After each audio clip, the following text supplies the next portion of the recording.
Analyst Brian Sobel, I can't remember the last time I heard criticism like this of a U.S. president. How could the president possibly believe Vladimir Putin over our own U.S. intelligence agencies?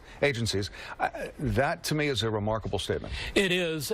We often see criticism of a president from the party that's out of office, but this is a bipartisan concern over that media conference today, where he could not seem to bifurcate the difference between the meddling of the Russians and whether there was collusion between the Trump campaign and the Russians. Those are two different matters, and he couldn't separate those to talk about it.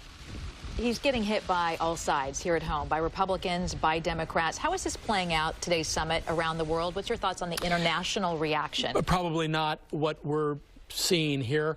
We are not used to an American president standing there debating whether his intelligence folks are more trustworthy than a despot like Vladimir Putin. But in other parts of the world, probably not being debated at the same with the same fervor it is here. We heard Nancy Pelosi and Chuck Schumer both come out today and say, and I don't think they were trying to be facetious, they were saying, does this guy have something on our president? Does Vladimir Putin have something politically or financially on our president? Is that just an off-the-wall remark, or could there potentially be some truth to that?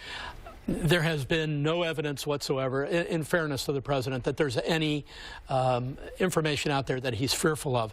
But this idea that there's an equivalency between things the United States has done wrong and what Russia has done wrong is what has people really, really upset at this hour.